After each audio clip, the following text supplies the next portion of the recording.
आज के इस वीडियो में हम लोग क्लास 10th के राजनीति विज्ञान के चैप्टर नंबर 1 के ऑब्जेक्टिव प्रश्न देखने वाले हैं। चैप्टर नंबर 1 के नाम है लोकतंत्र में सत्ता की साझेदारी।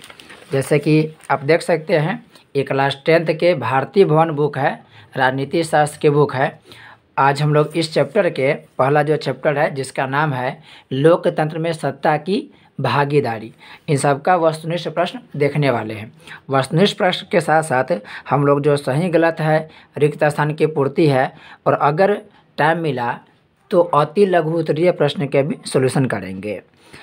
यहाँ पर जो भी कुछ एक्स्ट्रा बातें होगी वो भी बताया जाएगा। जो भी ऑप्शन के अनुसार एक्स्ट्रा बात की आवश्यकता होगी वो सभी बातें भी बताया जाएगा।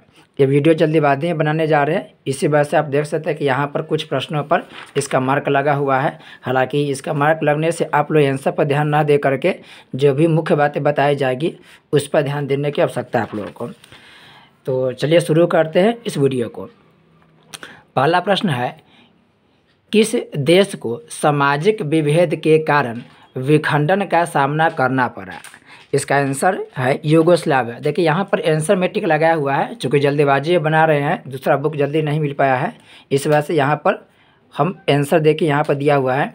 तो आपको यहाँ पर सुनने की आवश्यकता, न कि आंसर पर ध्यान देने की आवश्यकता है। आपको जो भी बातें यहाँ पर बताई जा रही है उसे बड़े गहराई के साथ आप सुनिएगा और कोशिश कीजिए कि आप लोग पेन कॉपी लेकर बैठे और वो साथ साथ नोट भी करते जाए, क्योंकि सभी बातों को यहाँ पर लिखा नहीं जा सकता है। अगर सभी बातों को यहाँ पर लिखना स्टार्ट कर देंगे तो वीडियो काफ़ी लंबा बन जाता है। तो आप सब बात को सुनेंगे और हो सके तो उन सब बात को वीडियो को स्लो करके या वीडियो को पॉज करके आप लोग लिखते जाएंगे। लिखना कहाँ है, आप लोगों को अपने बुक में ही लिखना है, और अगर आपके पास बुक नहीं है तो आप कॉपी में नोट कर लेंगे। तो इसका आंसर हो जाएगा यूगोस्लाविया। यूगोस्लाविया एक देश हुआ करता था, यूगोस्लाविया नाम का एक देश हुआ करता था यूरोप में। लेकिन अभी वर्तमान समय में यूगोस्लाविया नाम के कोई देश नहीं है, क्योंकि यह देश सामाजिक विभेद की वजह से विखंडित हो गया। विखंडित का मतलब है यह देश बहुत सारे टुकड़ों में टूट गया है। यहाँ पे एक शब्द है सामाजिक विभेद। सामाजिक विभेद का मतलब है समाज में जाति के नाम पर, धर्म के नाम पर, लिंग के नाम पर, रंग के नाम पर जो भेदभाव होता है वही होता है सामाजिक विभेद। तो आपसे प्रश्न पूछेगा कि बताइए सामाजिक विभेद की वजह से कौन सा देश टूट गया या विखंडन हो गया? तो इसका आंसर हो जाएगा यूगोस्लाविया। यूगोस्लाविया अभी कोई देश नहीं है, ये बहुत पहले था। ऑप्शन क में दिया है श्रीलंका। श्रीलंका जो देश है यह एशिया महादेश में है।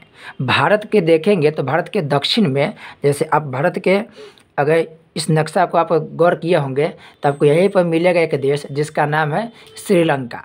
और इस श्रीलंका देश में भाषा के आधार पर संघर्ष देखने को मिलता है। तो क्वेश्चन पूछेगा भाषाई आधार पर जन संघर्ष कहाँ देखने को मिलता है? तो मिलता है श्रीलंका में। और कौन कौन भाषा के लोगों में? तो यहाँ पर श्रीलंका में दो भाषा के लोगों के बीच में हमेशा तनाव के माहौल रहता है। एक है सिंहली भाषा बोलने वाले लोग, सिंहली भाषी लोग में, और एक है तमिल भाषी लोग के बीच। तो क्वेश्चन पूछेगा सिंहली भाषी और तमिल भाषी लोगों के बीच में विवाद कहाँ देखने को मिलता है? तो उसका आंसर हो जाएगा श्रीलंका। यहाँ पर ऑप्शन ख में है बेल्जियम। बेल्जियम यूरोप का एक देश है, यूरोप का एक देश है, और बेल्जियम की राजधानी है ब्रुसेल्स। ब्रुसेल्स यहाँ की राजधानी है। इसका राजधानी याद रखिएगा, ये इम्पोर्टेंट है, आपसे प्रश्न में पूछा जाएगा ब्रुसेल्स के बारे में।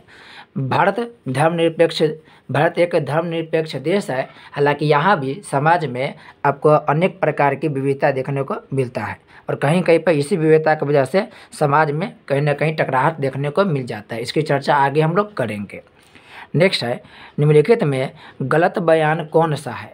4 विकल्प दिया गया है, इसमें गलत बयान पूछ रहा है। पहला है लोकतंत्र में सामाजिक विभेद का राजनीति पर अवश्य प्रभाव पड़ता है।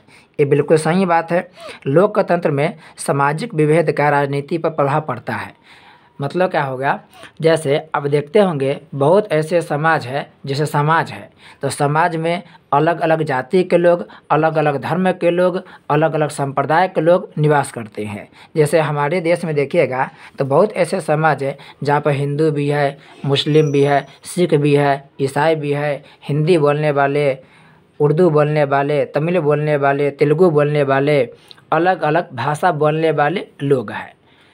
और भारत में क्या है कि लोकतंत्र की व्यवस्था है। तो लोकतंत्र है भारत में। अब लोकतंत्र है तो यहाँ पर आपको समाज में कहीं ना कहीं अंतर देखने को मिलता है, क्योंकि लोकतंत्र में सभी को समान अधिकार दिया गया है। और सामाजिक विभेद अगर है, जैसे कि अगर अलग अलग जाति के लोग हैं, अलग अलग धर्म के लोग हैं, तो कहीं ना कहीं उन जाति के आधार पर, धर्म के आधार पर, भाषा के आधार पर राजनीति होता ही है। तो सब जगह होता है। यह जहाँ भी अलग अलग जाति, धर्म, संप्रदाय के लोग होगा उसके अनुसार ही कहीं ना कहीं वहाँ पर जाति राजनीति भी थोड़ा बहुत होते रहता है। जैसे भारत में कोई पार्टी हिंदुओं के पक्ष में ज़्यादा कार्य करती है, कोई मुस्लिमों के पक्ष में काम करती है, कोई हिंदी भाषा के लेकर ज़्यादा उत्सुक रहता है, तो कोई हो सकता है कि कोई अन्य भाषा के लेकर भी कार्य करती है। तो कहीं ना कहीं सामाजिक विभेद राजनीति को अवश्य प्रभावित करती है। यह सही कथन है। नेक्स्ट है, लोकतंत्र सामाजिक विभेद के आधार पर देश को विखंडित करने में सहायक होता है। यह देखिए यही आंसर हो जाएगा, क्योंकि यह कथन गलत है। गलत कथन गलत इसलिए है क्योंकि जिस देश में लोकतंत्र होता है ना, जिस देश में लोकतंत्र होता है, लोकतंत्र में सभी लोगों को बराबरी का अधिकार मिलता है, सभी को समान अधिकार मिलता है। और जब सबको समान अधिकार होगा तो कहीं ना कहीं उन लोगों के बीच में जो आपसी मतभेद होगा वो कम हो जाएगा। जैसे हिंदू के पास जो भी अधिकार है वो भी मुस्लिम के पास है, वो भी सिख के पास है, और वही अन्य धर्मों के साथ है। भारत में हजारों भाषा बोली जाती है, तो सभी भाषा के लोगों का समझिए कि समान अधिकार है, सबको बराबरी का अधिकार दिया गया है। तो जब सबको बराबरी का अधिकार दे देंगे तो देश के लोग क्या होगा, जुटेगा, न कि विखंडन होगा। क्योंकि हम लोग लोकतंत्र में किसी के साथ भेदभाव नहीं कर रहे, न तो जाति के नाम पे करें, न धर्म के नाम पर करें, न भाषा के नाम पे करें। तो जब भेदभाव नहीं करेंगे तो विखंडन नहीं होगा। विखंडन वहाँ होगा जहाँ पर लोकतंत्र नहीं है, या अगर मान लेते हैं कि लोकतंत्र है लेकिन वो समान अधिकार नहीं दिया है, तो जब समान अधिकार नहीं देगा तो कहीं ना कहीं वह देश विखंडन की स्थिति में पहुंच जाता है। तो यह क्या होगा, कथन गलत होगा। यही इसका राइट आंसर है। ऑप्शन सी का है लोकतंत्र को सामाजिक विभेद से उत्पन्न समस्याओं का हल ढूंढने का सबसे अच्छा तरीका माना जाता है। बिल्कुल सही बात है, क्योंकि जो लोकतंत्र होता है उस लोकतंत्र में सभी धर्मों के लोग होते हैं, सभी जाति के लोग होते हैं, सभी भाषा के लोग होता है। और जितना भी वर्ग है, जैसे कि मान लेते कि अमीर वर्ग हो गया, गरीब वर्ग हो गया, सभी जाति के लोग हो गया, सभी लोग लोकतंत्र में हिस्सा लेता है। तो सभी लोग जब हिस्सा लेगा तो सभी लोग अपनी अपनी समस्या को भी रखेगा और सब लोग अपने अनुसार नियम बनाएंगे। तो लोकतंत्र में चूँकि सभी लोग शामिल रहते हैं, सभी लोग का मतलब है सभी धर्मों के लोग, सभी जाति के लोग, सभी भाषाओं के लोग, अमीर वर्ग, गरीब वर्ग, पढ़े लिखे, अनपढ़, महिलाएं, पुरुष, सब लोग रहेगा। तो जब सब लोग रहेंगे तो सब अपने अपने अनुसार अच्छा नियम बनाएंगे। तो कहीं ना कहीं इससे समस्या क्या होता है, दूर होता है और इससे अच्छा से नियम बनता है। नेक्स्ट कह रहा है क्या कि लोकतंत्र में विभिन्न समुदाय अपनी मांगों को शांतिपूर्ण तरीके से शासक के सामने उपस्थित कर सकते हैं। बिल्कुल कर सकते हैं। हमारे देश में अगर किसी प्रकार के कोई डिमांड होगा, कोई धर्म के लेकर के, मान के चले कि हिंदुओं के कुछ बात करना होगा, चाहे मुस्लिमों का करना होगा, या कोई धर्म जाति के कोई खास जाति के लोग कोई बात करना पड़ेगा, या मान लेते हैं कि अमीर या गरीब हो गया, या पढ़े लिखे या अनपढ़ लोग हो गया, कोई भी किसी का कुछ मांग है, लेकिन मांग उचित होना चाहिए। कोई ऐसा मांग नहीं होना चाहिए जिससे कि उनका अपना फायदा हो और बाकी का नुकसान हो। तो ऐसा आप मांग शांतिपूर्वक तरीके से आसानी से कर सकते हैं, या अपने मांग को आप रख सकते हैं। आपको अपना डिमांड रखने का पूरा अधिकार है। लेकिन यह सभी विशेषता किसमें, लोकतंत्र में ही है। बाकी ऐसी व्यवस्था अन्य शासन प्रणाली में नहीं देखने को मिलता है। तो इसका दूसरा छोड़ करके सभी बातें क्या होगा, सही हैं। नेक्स्ट है निम्नलिखित में से सही बयान कौन सा है? सही बयान देखना है। इसमें कह रहा है पहला ऑप्शन में बड़े लोकतांत्रिक देशों में ही सामाजिक विभेद उत्पन्न होते हैं। ये देखिए ये गलत है, क्योंकि अगर छोटा भी देश होगा तो छोटा देश में भी अगर लोकतंत्र है तो उसमें भी सामाजिक विभेद हो सकता है।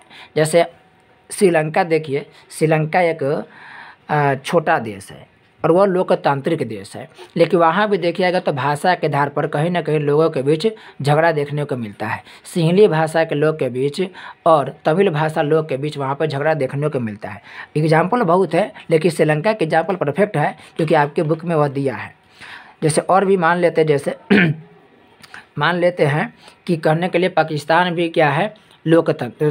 पाकिस्तान एक लोकतंत्र देश है, लेकिन वहाँ पर देखिएगा एक धर्म को बढ़ावा ज़्यादा दिया है और एक धर्म को बढ़ावा नहीं दिया। जैसे कि इस्लाम धर्म के वहाँ पर बहुत ज़्यादा बढ़ावा दिया, इस्लामिक कंट्री है, तो कहीं ना कहीं वहाँ पर बाकी धर्मों के लोग उस हिसाब से मेल मिलाप नहीं रख पाते हैं, तो वो एक समस्या की बात है। लेकिन जो लोकतांत्रिक देश है और साथ ही साथ वहाँ पर सामाजिक विभेद दूर करने के लिए काम किया गया है, वह देश ठीक से काम करेगा।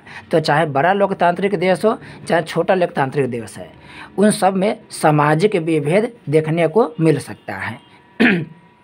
नेक्स्ट है सामाजिक विभेद का राजनीति पे कोई प्रभाव नहीं पड़ता है। देखिए ये भी गलत होगा, क्योंकि सामाजिक विभेद की वजह से ही राजनीति होता है। समाज में जिस प्रकार के माहौल होता है उसी प्रकार से उस देश में राजनीति भी होता है। तो राजनीति पर खूब प्रभाव डालता है सामाजिक विभेद। जैसे मान लेते हैं एग्जाम्पल के तौर पर कि जैसे यह कोई देश है, अब इस देश के समझिए कि 4 हिस्सा बांट रहे हैं। ये मान लेते हैं यहाँ पर 1 2 3 4। अब ये जो 4 हिस्सा देख रहे हैं उसमें से मान लें कि जो 3 हिस्सा है, 3 हिस्सा मान लेते हैं एक भाषा बोलने वाले हैं, और ये जो है अलग भाषा बोलने वाला है। इन तीनों से अलग भाषा बोलने वाला लोग है। इन तीनों का धर्म अलग अलग है, 1 2 4 के धर्म अलग है, लेकिन सबके भाषा क्या है, एक है, और यहाँ की भाषा क्या है, अलग है। तो यहाँ पर क्या होगा, लोग के देखिएगा यहाँ पर जो समाज है वो भाषा के आधार पर क्या है, बटा हुआ है। भाषा के आधार, भाषा अलग है तो भाषा के आधार अलग अलग होगा। अब यहाँ पर क्या होगा, भाषा के आधार पर विभेद मिल रहा है क्योंकि भाषा अलग अलग है। तो यहाँ की राजनीति भी इसी भाषा के मुद्दा पर होगा। क्यों भाषा के मुद्दा पर होगा, क्योंकि वहाँ के नेता को ये अवसर मिलता है कि भाषा के मुद्दा उठाएंगे तो कहीं ना कहीं हमारी पार्टी जीतने के चांस रहेगा, हमारी सरकार बनने के चांस रहेगा। तो जहाँ भी कुछ भी सामाजिक विभेद होगा वहाँ की राजनीति उसी प्रकार से कार्य करती है। तो ये बिल्कुल प्रभावित करता है, ये भले ही किसी में कम करता है किसी के ज़्यादा करता है। नेक्स्ट है लोकतांत्रिक व्यवस्था में एक व्यक्ति की कई पहचान होती है। ये बिल्कुल सही बात है। देखिए ये सही बात है, क्योंकि कोई भी देश जो लोकतंत्र है तो उसकी पहचान बहुत होता है। अब इंडिया में कोई ए नाम के व्यक्ति है तो पहला पहचान क्या है कि वो इंडियन है, भारतीय है। अब मान लेते हैं कि हिंदू है वो, तो एक क्या है उसकी पहचान कि वह हिंदू है, उसकी कोई ना कोई जाति होगा। तो भारतीय है, हिंदू है, और हिंदू में कोई एक विशेष जाति है, कोई एक भाषा बोलने वाला, जैसे हिंदी भाषा बोलने वाला है तो ये हिंदी भाषी लोग हैं। तो लोकतांत्रिक क्या हो रहा है कि व्यवस्था में देख रहा है कि लोग की बहुत बड़ा पहचान होता है, कई पहचान होता है, एक नहीं बल्कि अनेक पहचान होती है। तो ये क्या होगा, इस बात को ध्यान रखिएगा। ये कह रहा है कि इनमें से कह रहा है कि कौन सा सही बयान है। तो ये वाला बात नहीं, क्योंकि लोकतांत्रिक व्यवस्था में एक व्यक्ति की क्या हो, कई पहचान होगी। देखिए इंडियन भी है, हिंदू भी हो गया, हिंदी भाषा बोलने वाले भी हो गया, कोई ना कोई विशेष जाति हो गया, तो भी उसका एक पहचान है। नेक्स्ट करा है सामाजिक विभेद हमेशा लोकतंत्र के लिए घातक सिद्ध होता है। ये गलत है, क्योंकि हर सामाजिक विभेद समाज को नहीं तोड़ता है। जैसे इंडिया में कहीं पर जैसे एक समाज है और उस समाज में अमीर लोग की संख्या भी है, गरीब लोग की संख्या है। तो इसका ये मतलब नहीं है कि अमीर और गरीब के बीच में मनमुटाव हो जाए और गरीब लोग को लोग समाज से निकाल दे, तो ऐसा नहीं होता है। समाज के विभेद बहुत होता है, जैसे कि लिंग के आधार पर विभेद होता है, महिला पुरुष के बीच भी विभेद है। अब इस आधार पर विभेद है, लेकिन कभी भी लिंग के आधार पर समाज टूटा नहीं है। तो हर सामाजिक विभेद ना लोकतंत्र के लिए घातक नहीं होता है। इसको ध्यान रखेंगे, हर सामाजिक विभेद लोकतंत्र के लिए घातक नहीं होगा। विविधता जरूरी भी है। मान लेते हैं कि हमारे यहाँ पर जैसे कि कोई भी इलाका मान लीजिए कि अगर भारत में देखिएगा तो बहुत ऐसे इलाके हैं जहाँ पे बहुत सारा भाषा बोला जाता है, तो कहीं पर बहुत समस्या ही नहीं है कि ठीक है उसका अपना भाषा मेरा अपना भाषा है, तो भाषा ठीक है अलग अलग है लेकिन सब एक्सेप्ट करता है। अब इस आधार पर लोग नहीं टूटेगा कि भाषा उसका अलग है मेरा अलग है। तो बहुत सारे समाज में लोग मिलजुल कर रहते हैं, विविधता तो रहता ही है। अनपढ़ लोग रहे हैं, पढ़े लिखे लोग हैं, कहीं पे अमीर है, कहीं पे समझे गरीब लोग हैं, किसी के समझे कि चमड़ा के लेकर के अलग अलग विविधता मिलेगा, कहीं पे मान के चलिए कि श्वेत है, कहीं पे श्वेत है। तो इन सभी विविधता के नाम पर समाज ना नहीं टूटा है। तो जब समाज नहीं टूटेगा, कोई बड़ा यह बात नहीं है, तो इसलिए वो लोकतंत्र के लिए क्या होगा, घातक नहीं होगा। नेक्स्ट है, निम्नलिखित में भारत के लिए कौन सा कथन सही है। यहाँ धार्मिक स्वतंत्रता का अभाव है, ये बिल्कुल गलत है। भारत में सभी धर्मों के लोग को धार्मिक स्वतंत्रता दी गई है, चाहे किसी की संख्या 1 करोड़ हो, चाहे किसी की संख्या 100 हो, सभी को बराबर अधिकार है। 1 करोड़ जिसकी जनसंख्या है उसको भी उतना ही अधिकार है जितना कि किसी के 100 संख्या है। तो धार्मिक स्वतंत्रता है, अभाव नहीं, स्वतंत्रता तो खूब दिया गया है। कह रहा है यहाँ धर्म की प्रधानता है। भारत में धर्म की प्रधानता नहीं है, बल्कि भारत में अपना कोई धर्म भारत का है ही नहीं। भारत एक धर्मनिरपेक्ष देश है, धर्मनिरपेक्ष है। और धर्मनिरपेक्ष का मतलब है इस देश का अपना कोई भी धर्म नहीं है। देश का अपना किसी धर्म का नहीं होना धर्मनिरपेक्षता कहलाता है। तो भारत में सभी धर्म के लोगों का बराबर अधिकार दिया गया है। तो ये भी गलत है, धर्म की प्रधानता नहीं है। पाकिस्तान में धर्म की प्रधानता है। पाकिस्तान इस्लामिक देश है। आप जाएंगे देखेंगे बांग्लादेश तो वह भी इस्लामिक देश है। श्रीलंका देखेंगे बौद्ध हो गया। तो बहुत ऐसे देश है जहाँ पर एक धर्म को प्रधानता दिया है। भारत में किसी धर्म को प्रधानता नहीं दिया है। भारत में रहने वाले सभी लोग अपने अपने धर्म को मनाने के लिए स्वतंत्र है। नेक्स्ट करा है यह धर्मनिरपेक्षता का सिद्धांत है। बिल्कुल यह सही बात है, धर्मनिरपेक्षता सिद्धांत है। नेक्स्ट करा है यहाँ धार्मिक सौहार्द का अभाव है। ये भी गलत है। धार्मिक सौहार्द का मतलब है एक दूसरे के धर्म के प्रति प्रेम करना। धार्मिक सौहार्द का मतलब ये है कि कोई हिंदू है तो मुस्लिम धर्म के भी मतलब मुस्लिम धर्म को भी ठीक है, उसको मानना कि ठीक है उसका धर्म अच्छा है, मेरा भी धर्म अच्छा है। तो दोनों के धर्म अलग अलग है, लेकिन ये नहीं है कि उसका धर्म अलग है तो उसके साथ अलग ही बिहेव किया जाए। तो आपस में दोनों धर्म के लोग मिलजुल के रह रहे हैं, जैसे हिंदू भी, मुस्लिम, सिख, ईसाई सभी लोग आपस में भाईचारा से रह रहा है। यही होता है धार्मिक सौहार्द का मतलब। तो धार्मिक सौहार्द है इंडिया में। आप लोग देखते हैं कि बहुत सारा धर्म है इंडिया में, लेकिन जब भी देश की बात आता है तो हम लोग धर्म को भुला करके आपस में एक हो जाते हैं। तो धार्मिक मेल मिलाप है, भारत में धार्मिक मेल मिलाप है। हाँ, हालांकि कुछ जगह ऐसा भी है जहाँ पे धर्म के आधार पर थोड़ा बहुत भेदभाव देखने को मिलता है, लेकिन कुल मिला करके इंडिया में धार्मिक सौहार्द का क्या है, माहौल है। नेक्स्ट है रंग भेद की नीति के विरुद्ध आवाज़ उठाने वाले कौन थे। रंग भेद के मतलब है चमड़ा के रंग को लेकर के कि कौन श्वेत है कौन अश्वेत है। तो आप इतिहास जब पढ़ेंगे तो देखें कि काफ़ी वर्षों से श्वेत और अश्वेत के बीच में मतभेद हुआ ही है। गोरे लोग जो हुए, गोरे मतलब जिनका चमड़ा के जो रंग हो गया, स्किन का कलर हो गया, वो क्या है, श्वेत है। तो जो श्वेत लोग हैं वो अपने आप को महान रूप में प्रदर्शित करते कि हम महान इंसान के कैटेगरी में आते हैं। और कहीं ना कहीं ऊपर वाले जो हमें भेजे हैं धरती पर, तो हमें यह इसलिए भेजे हैं ताकि हम काले लोग पर शासन कर सके और काले लोग को सभ्य बना सके। तो गोरे लोग अपने श्रेष्ठता को अपने मन में मान करके बहुत सारे समझे काले लोग के ऊपर जुर्म किए हैं और कहीं ना कहीं उनके साथ भेदभाव किए हैं। तो रंग भेद के नीति के खिलाफ आवाज़ उठाने वाले व्यक्ति की बात करें तो इसमें से होगा मार्टिन लूथर किंग। ये जो ऑप्शन दिया है George W Bush, Abraham Lincoln, George Washington, ये तीनों व्यक्ति अमेरिका के राष्ट्रपति है। ये तीनों अमेरिका के राष्ट्रपति। मार्टिन लूथर जो किंग है, ये मार्टिन लूथर किंग का संबंध है जर्मनी देश से। और एक व्यक्ति थे जिनका नाम है मार्टिन लूथर, याद रखेंगे, बहुत इंपॉर्टेंट है। देखिए एक व्यक्ति थे मार्टिन लूथर, ये गलत हो गया, और एक व्यक्ति मार्टिन लूथर किंग।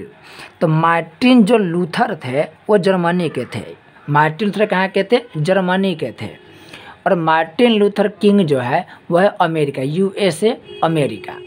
तो मार्टिन लूथर किंग रंग भेद के खिलाफ में आवाज़ उठाए थे।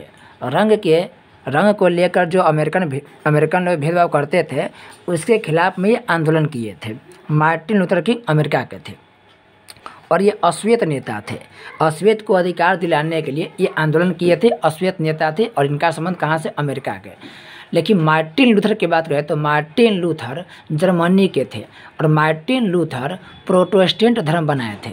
ईसाई धर्म की बुराई को दूर करने के लिए मार्टिन लूथर काम किए थे और रंग के खिलाफ में आवाज़ उठाए थे, रंग भेद के खिलाफ में आवाज़ उठाए थे। वो व्यक्ति थे मार्टिन लूथर किंग जो अमेरिका के थे। ये चारों व्यक्ति अमेरिका के थे। अब्राहम लिंकन करने पड़े होइएगा कि लोकतंत्र की सबसे अच्छा परिभाषा अब्राहम लिंकन दिए थे। लोकतंत्र की सबसे अच्छा परिभाषा अब्राहम लिंकन दिए थे और अमेरिका के प्रथम राष्ट्रपति जॉर्ज वाशिंगटन थे। तो जॉर्ज वाशिंगटन अमेरिका के क्या हो गए, प्रथम राष्ट्रपति हो गए। अब रिक्त स्थान की पूर्ति करें कि लोकतंत्र में विविधता के कारण सामाजिक विभाजन की संभावना बनी रहती है। लोकतंत्र में क्या मिलेगा आपको, विविधता मिलेगा। विविधता क्या, लिंग के आधार पर, जाति के आधार पर, धर्म के आधार पर, आर्थिक रूप से विविधता मिलेगा। विविधता मतलब किसी के पास देखिए पैसा ज़्यादा है तो किसी कम है। विविधता मतलब अंतर, विविधता मतलब समझे कि अंतर। तो कोई गोरा है, कोई काला है, किसी के पास ज़्यादा पैसा है, किसी के पास पैसा कम है, कोई ज़्यादा पढ़ा लिखा है, कोई कम पढ़ा लिखा है, कोई अनपढ़ है। सबके जाति अलग है, सबके धर्म अलग है, सबकी भाषा अलग है। तो विविधता तो सब जगह मिलेगा ही। आप अपने घर में देखेंगे तो महिला की संख्या ही मिलेगा, पुरुषों की संख्या। तो किसके नाम पर विविधता हो गया, तो लिंग के आधार पर विविधता हो गया कि महिलाओं के लिंग अलग है, पुरुषों के लिंग अलग है। तो लिंग के आधार पर विविधता मिल गया। और यही क्या कह रहा है कि विविधता कभी कभी सामाजिक विभाजन का रूप ले लेती है, सामाजिक विभाजन की संभावना बनी रहती है। जैसे मान लेते हैं एक क्षेत्र में एक ही धर्म के लोग हैं, लेकिन क्या है कि सबकी भाषा अलग अलग है। जैसी भाषा अलग अलग है, भाषा के नाम पर विविधता मिलेगा, अंतर मिलेगा और कभी कभी भाषा के नाम पर ही आपस में मनमुटाव होगा, आपस में टकराव होगा और उससे समाज क्या होगा, टूटने के डर रहता है। तो विविधता कभी कभी सामाजिक विभाजन बन जाता है, ये भी बात सही है। नेक्स्ट है, डैश को सामाजिक विभेद का सबसे मुख्य कारण माना जाता है। तो सामाजिक विभेद का सबसे मुख्य कारण जन्म को माना जाता है। ये बहुत मोस्ट भी आई है, इसे आप लोग याद करेंगे, खूब पूछा गया है। जन्म को सामाजिक विभेद का सबसे मुख्य कारण माना जाता है। जैसे मान लेते कि ये नाम का, मान लेते कोई बच्चा जन्म लिया, ये नाम का बच्चा जन्म लिया। अब जैसे जन्म लिया, इसका अपना एक धर्म हो जाएगा, अपना एक जाति हो जाएगा। ये अपने एक खास इलाके में पैदा होने वाले, जैसे कि हिंदू भाषी क्षेत्र में हो गया, हिंदी भाषी क्षेत्र में, या तमिल वाले क्षेत्र में, या उर्दू वाले क्षेत्र में। तो देखिए इसका जन्म से ही एक जाति मिल गया, एक धर्म का टैग मिल गया, अलग भाषा बोलने वाले जगह मिल गया, एक संप्रदाय मिल गया। तो विविधता की शुरुआत देखिए कहाँ से हो रहा है, जन्म से हो रहा है। जैसे ही हमारा, आपका या किसी और का जन्म होता है, जन्म के साथ ही 4-5 चीज़ उसको मिल जाता है। जाति मिल जाता है, धर्म मिल जाता है, संप्रदाय मिल जाता है, किस भाषाई क्षेत्र में वो भी मिल जाता है, गोरा है कि काला वो भी मिल जाता है। तो कहीं ना कहीं उसका एक अलग अलग पहचान मिल जाता है। नेक्स्ट है, विविधता में एकता लोकतंत्र का एक गुण माना जाता है। ये भी इंपॉर्टेंट है। सबसे बड़ा लोकतंत्र की यही खूबसूरती है और इंडिया की खूबसूरती है कि यहाँ विविधता में क्या है, एकता है। विविधता में क्या, एकता है। हम लोग जाति के नाम पे बटे हुए हैं, धर्म के नाम पे बटे हुए हैं, भाषा के नाम पे बटे हुए हैं, संप्रदाय के नाम पे बटे हुए हैं। तो हम लोगों में विविधता तो खूब है, बहुत विविधता है। आप अगर जम्मू कश्मीर से कन्याकुमारी तक जाएंगे तो आपको बहुत सारी भाषा देखने को मिल जाएगा, अलग अलग परंपरा के लोग मिल जाएंगे, अलग अलग धर्म के लोग मिल जाएंगे। तो विविधता तो खूब है, अंतर खूब है, लेकिन फिर भी हम सभी लोग आपस में एक है। सभी लोग के अंदर में भारतीय की भावना है कि हमारा देश एक है। तो भले ही अलग अलग जाति के लोग हो, अलग अलग धर्म के लोग हैं, अलग अलग भाषा बोलेगा, लेकिन जब भी देश की बात आता है तो हम सब लोग एक हो जाते हैं। जाति को, धर्म के, भाषा के, अग्रणी जाति, पिछड़े जाति, ये सब को भूल जाते हैं। कौन गोरा है, कौन काला है, ये सब को भूल करके हम सब एक हो जाते हैं और यही हमारे देश की सबसे बड़ी खूबसूरती है। नेक्स्ट है, ब्रिटिश शासकों ने फूट डालो और शासन करो की नीति अपनाई। ब्रिटेन भारत पर कब्जा इस प्रकार इसलिए कर पाया क्योंकि वह एक रूल लाया था, फूट डालो और शासन करो। हालांकि इंडिया के साथ साथ सभी देशों में यही नियम लाया था, फूट डालो और शासन करो। फूट डालो और शासन करो का मतलब है कि आपस में लोग को लड़वा दो, यानी किसी व्यक्ति की एकता को तोड़ दो, और एकता जब टूट जाए तो आप फिर जाके उस दोनों आदमियों को हरा करके और वहाँ पर क्या कीजिएगा, रूल कर लीजिएगा। तो जब ब्रिटेन की कंपनी इंडिया में आया तब वह अपना वस्तु बेचने आया था, सामान बेचने का था, व्यापारी बन के आया था। अब व्यापार करते करते उसको पता चल गया कि इंडिया के जो राजा लोग हैं, उसमें राजा लोग थे, वो राजा लोग के बीच आपस में एकता नहीं है, हमेशा एक दूसरे से लड़ते झगड़ते रहते हैं। तो कहीं ना कहीं एकता नहीं था, तो यहाँ के राजाओं को लड़वा दिया आपस में, और जब लड़ लिए तो कहीं ना कहीं एक को अंग्रेज साथ दिया और एक के खिलाफ में युद्ध करके पहले दूसरे राजा को मार दिया और फिर बाद में पहले राजा को ही मार करके उसके क्षेत्रों पर कब्जा कर लिया। और धीरे धीरे ऐसा ही करते करते पूरे इंडिया के क्षेत्र पर क्या कर लिया, अंग्रेज कब्जा कर लिया। नेक्स्ट है, श्रीलंका में तमिलों की समस्या अभी हाल तक बनी हुई है। श्रीलंका में किसकी संख्या, तमिलों को। श्रीलंका इंग्लैंड के ही गुलाम था, ब्रिटेन का ही गुलाम था। श्रीलंका 1948 में आज़ाद हुआ। जब 1948 में आज़ाद हुआ तब यह क्या किया, अपने देश में श्रीलंका के जो मुख्य भाषा है वह है सिंहली भाषा। ये भी याद रखेंगे, श्रीलंका की मुख्य भाषा कौन है, सिंहली भाषा। तो श्रीलंका क्या किया, सिंहली भाषा को न मान्यता दे दिया, सिंहली भाषा खूब मान्यता दे दिया। लेकिन यहीं पर तमिल लोग, जो तमिल भाषा के लोग था, उनको कुछ अधिकार दिया ही नहीं। ज़्यादा अधिकार किसको दिया, सिंहली को दिया, तमिल लोगों के लिए कुछ व्यवस्था किया ही नहीं था। इसलिए जो तमिल बोलने वाले लोग हैं उनके मन में एक द्वेष की भावना आ गई, कहीं ना कहीं सरकार के प्रति नाराजगी आ गई और वो सरकार के खिलाफ हो गए।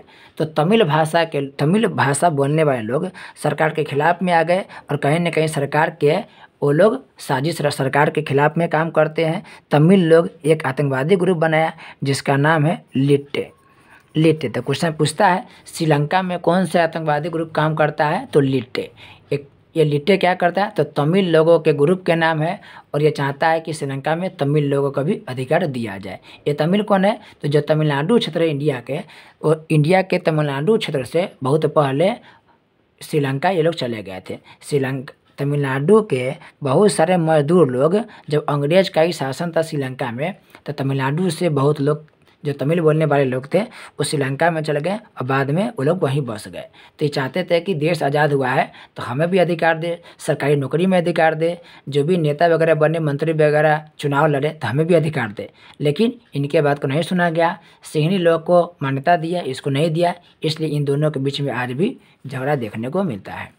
अब है कॉलम मिलान करना है, कॉलम अ और कॉलम ब के बीच। भारत कैसा देश है, तो भारत एक धर्मनिरपेक्ष राज्य है। राज्य क्या होता है, डिटेल से चर्चा हम लोग किए एक वीडियो में, आप उस वीडियो में देख के समझ सकते हैं। धर्मनिरपेक्ष का मतलब होता है देश का अपना कोई धर्म ना होना। इसे लिख लेंगे आप लोग, देश का अपना कोई धर्म नहीं होना धर्मनिरपेक्ष कहलाता है। भारत में जितने भी धर्म के लोग हैं, चाहे हिंदू हो, मुस्लिम हो, सिख हो, ईसाई है, जैन हो, बौद्ध हो, पादरी हो, वो सभी लोग को अपने अपने धर्म को मानने की स्वतंत्रता दिया गया, ये धर्मनिरपेक्ष कहता है। नेक्स्ट श्रीलंका में किसको मान्यता दिया, अभी बताएं, सिंहलियों को प्राथमिकता दिया है, सभी क्षेत्रों में सिंहलियों को प्राथमिकता दिया है, जबकि तमिल लोग को अधिकार नहीं दिया। इससे तमिल लोग सरकार के खिलाफ में षड्यंत्र रचते रहता है। बेल्जियम की राजधानी बताया था आपको, बेल्जियम की राजधानी हो गया ब्रुसेल्स। और यहाँ पर क्या है, विभिन्न भाषाई निवासियों में एकता की भावना है। बेल्जियम में देखिएगा तो डच भाषा बोलने वाले लोग हैं, फ्रेंच भाषा बोलने वाले लोग हैं, जर्मन भाषा बोलने वाले लोग हैं, लेकिन डच, फ्रेंच, जर्मन ये सभी भाषा बोलने वाले लोगों के बीच समान व्यवहार किया गया है। अब समान व्यवहार डच बोलने वाले, फ्रेंच बोलने वाले सभी लोगों को समान अधिकार दिया गया है। और जब समान अधिकार देगा तो कहीं ना कहीं इन दोनों के बीच में आपस में मतभेद नहीं होगा, सब लोग मिलजुल कर रहेंगे। तो बेल्जियम एक ऐसा देश है जो भाषा के आधार पर अलग अलग लोग हैं, भाषाई विविधता है, भाषा के अंतर देखने को मिलता है, लेकिन फिर भी दोनों को मान्यता बराबर मिला है, इसलिए ये लोग आपस में एकता बरकरार करके निवास करते हैं। नीदरलैंड की बात करें तो नीदरलैंड यूरोप में है, ये भी यूरोप में, बेल्जियम यूरोप में है, नीदरलैंड यूरोप में है। और नीदरलैंड में देखिएगा तो एक ही धर्म के दो समूहों के बीच सौहार्द बना रहता है। नीदरलैंड में ईसाई धर्म है, नीदरलैंड में कौन धर्म है, ईसाई धर्म है। और ईसाई धर्म की दो प्रमुख शाखा है, एक है कैथोलिक और एक है प्रोटेस्टेंट। एक है कैथोलिक, एक है प्रोटेस्टेंट। अब कैथोलिक और प्रोटेस्टेंट दोनों ईसाई धर्म से ही निकला है, लेकिन ये अलग संप्रदाय के हैं। धर्म के ही शाखा होता है कैथोलिक, संप्रदाय। संप्रदाय क्या है? तो धर्म का हिस्सा होता है। जैसे कि धर्म तो एक ही है, लेकिन दोनों की मान्यता क्या है? अलग अलग, विचार क्या है? अलग अलग है। तो ये ईसाई धर्म के एक कैथोलिक शाखा होता है, एक प्रोटेस्टेंट शाखा। दोनों का विचार अलग है, दोनों की मान्यता अलग अलग है, और ये दोनों आपस में बड़े अच्छा से मिलकर रहता है। सौहार्द की भावना है, एक दूसरे के साथ देता है। नेक्स्ट है आयरलैंड। तो आयरलैंड में क्या है? एक ही धर्म के दो समूहों में घोर विभिन्नता है, दोनों में अंतर है। आयरलैंड में भी कैथोलिक और प्रोटेस्टेंट यानी ईसाई धर्म है। कौन कौन? Catholic, Protestant. लेकिन इन दोनों के बीच में मतभेद है। कैथोलिक लोग और प्रोटेस्टेंट लोग के बीच में क्या है? मतभेद है। कैथोलिक लोग की अलग पार्टी है, प्रोटेस्टेंट लोग की अलग पार्टी है। दोनों अलग अलग विचार रखता है। हम बताएंगे आपको कि आयरलैंड, ब्रिटेन, जो इंग्लैंड हो गया, ग्रेट ब्रिटेन, इसके लेकर क्या समस्या है। आप अगर आयरलैंड वाला वीडियो देखिएगा मेरा, आप मेरे यूट्यूब चैनल के प्लेलिस्ट में जाकर देखिएगा कि ब्रिटेन हो गया, इंग्लैंड हो गया, यूनाइटेड किंगडम हो गया, इन सब के बीच क्या अंतर है। तो वहाँ पर ये सब की डिटेल से चर्चा किया गया है। आगे हालांकि इसका चर्चा हम करेंगे। तो आयरलैंड में क्या है? कैथोलिक और प्रोटेस्टेंट के बीच में मतभेद देखने को मिलता है, दोनों के बीच अंतर है। दोनों के समझिए कि पर्पस जो है, उद्देश्य वो अलग अलग है। अब ये सही गलत का चयन करें। सामाजिक विभेद का राजनीतिक प्रभाव अवश्य पड़ता है, बिल्कुल सही है। जैसा समाज में विभेदता होगा उसी प्रकार से वहाँ की क्या होगा? राजनीति होगा। जैसे एक समाज धर्म के नाम पर बटा हुआ है तो राजनीति किस पर आधारित होगा? धर्म के नाम पर।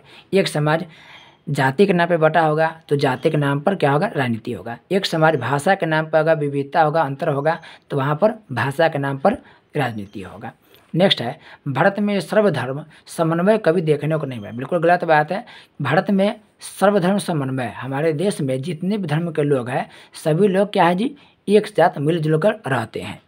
तो देखते होइएगा आप लोग कि भारत में दीपावली पूजा होता है तो उसमें बाकी धर्म के लोग भी शामिल होते हैं। ईद होता है तो भी बाकी धर्म के लोग शामिल होते हैं। गुरुद्वारा में देखिएगा तो हिंदू भी जाते हैं, सिख भी है, और भी धर्म के लोग जाते हैं। तो कहीं ना कहीं आपस में समानता पेश करता है, आपस में एक होने की मिसाल पेश करता है। आप नेता लोग को भी देखते होंगे तो मस्जिद में जाते हुए, बहुत सारे मुस्लिम मंदिर में जाते हैं, गुरुद्वारा में जाते हैं, तो कहीं ना कहीं ये लोग आपस में सद्भाव सम्मान के क्या करते हैं? मिसाल पेश करते हैं। नेक्स्ट है उत्तरी आयरलैंड में प्रोटेस्टेंटों एवं कैथोलिकों के बीच संघर्ष होते रहता है, बिल्कुल सही है। जो आयरलैंड है, आयरलैंड दो हिस्सा में टूटा हुआ है। आपको अब दिखा दे, जैसे आपको मैप के माध्यम से दिखाएंगे तो ज़्यादा समझ में आएगा। और अगर और डिटेल से आपको समझना है तो आप जाके मेरा वाला वीडियो देखिए जिसमें डिटेल से बताया गया है आयरलैंड मतलब कि ब्रिटेन, इंग्लैंड, ग्रेट ब्रिटेन और यूनाइटेड किंगडम में अंतर क्या है। अभी आपको हम मोटा मोटी तौर पर दिखाने का प्रयास करते हैं मैप के सहायता से। यहाँ पर आप देख सकते हैं ये वर्ल्ड मैप है। हालांकि आपको वर्ल्ड मैप पूरा दिखाएंगे तो नहीं दिख पाएगा क्योंकि ये थोड़ा सा चमक भी रहा है। और दूसरी बात यह है कि पूरा फोल्ड करके नहीं, मतलब पूरा हम नहीं दिखा सकते, इसको फोल्ड करके आपको दिखाने का प्रयास करें। समझिएगा ध्यान से। अब देखिएगा यहाँ पर आपको एक मिल रहा होगा, दो रंग के आपको देश मिल रहा होगा। देखिए ये वाला देखिए और ये वाला देखिए। ग्रीन कलर के देखिएगा तो ग्रीन कलर के ऊपर में देखिए आपको ये दोनों एक ही कलर के मिलेगा। ये जो हिस्सा है ये आयरलैंड लिखा भी है। देखिए ये पूरा ना आयरलैंड पूरा के पूरा क्षेत्र है। और आयरलैंड गणराज्य में देखिएगा यहाँ पर अलग क्षेत्र है, ये अलग क्षेत्र है।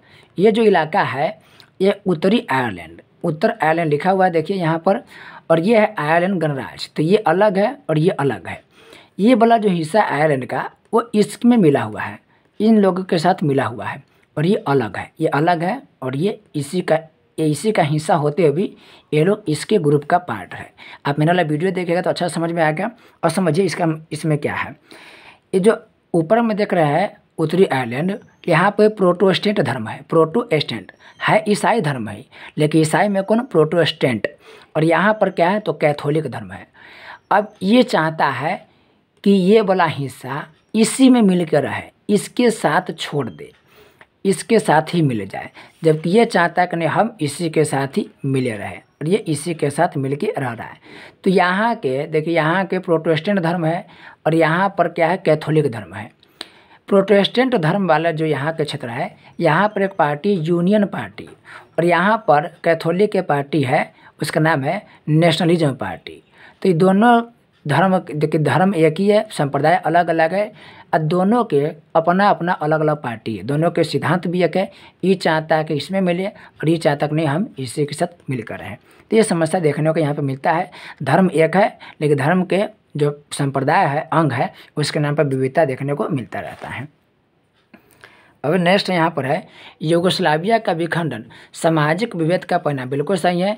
यूगोस्लाविया यूरोप का देश हुआ करता था, लेकिन यह यूरोपीय देश बाद में जाति धर्म भाषा के नाम पर टूट गया और बहुत सारे हिस्सा में बट गया। आज इसका नामो निशान नहीं है, यूगोस्लाविया नाम का कोई देश नहीं मिलेगा, इनके नाम पर बहुत सारे देश है। नेक्स्ट है बेल्जियम के लोग देश से अधिक अपनी भाषा को प्यार करते। बिल्कुल गलत है। बेल्जियम में देखिए आपको फ्रेंच भाषा के लोग मिलेगा, डच भाषा के लोग मिलेगा, जर्मन भाषा के लोग मिलेगा। अब फ्रेंच हो गया, फ्रेंच भाषा के लोग हो गया, डच भाषा के लोग हो गया, और हो गया जर्मन भाषा के लोग, जर्मन भाषा के लोग।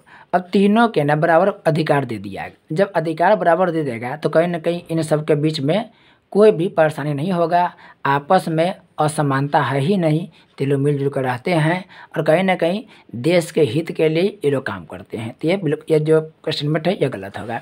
अब अतिल उत्तरों को देख रहे हैं, कह रहा है कि सामाजिक विभेद की उत्पत्ति का एक कारण बताएं। तो सामाजिक विभेद बहुत तरह से होता है। अब सामाजिक विभेद के सबसे मेन उत्पत्ति क्या है? जन्म। जैसे व्यक्ति का जन्म होता है उसका एक जाति मिल जाता है, उसका धर्म बन जाता है, उसका एक भाषा बन जाता है, अलग अलग इसका क्या होता है, समझिए कि समाज में विभेद उत्पन्न होता है। तो सामाजिक विभेद की उत्पत्ति का एक मुख्य वजह क्या है? जन्म। बहुत वजह है उत्पत्ति, जैसे कि धर्म के नाम पर विभेद हो सकता है, जाति के नाम पर हो सकता है, संप्रदाय के नाम पर हो सकता है। तो अलग अलग प्रकार से विभेद उत्पन्न हो सकता है। नेक्स्ट है विविधता राष्ट्र के लिए कब घातक बन जाती है? विविधता का मतलब है जाति अलग अलग है, धर्म अलग अलग है, संप्रदाय अलग अलग है, तो वह विविधता। तो विविधता कब देश के लिए घातक बनेगा? जब आपस में जो लोग विविधता, जैसे मान लेते हैं कि जाति के नाम पर या धर्म के नाम पर, अब धर्म के नाम पर समझिए आसानी रहेगा, धर्म के नाम समझिए कि दो अलग अलग धर्म के लोग हैं तो अलग अलग विविधता तो हो गया, अंतर हो गया। अब एक धर्म के लोग दूसरे धर्म के लोग को देखना पसंद ही नहीं करेंगे, दोनों का विचार अलग अलग है।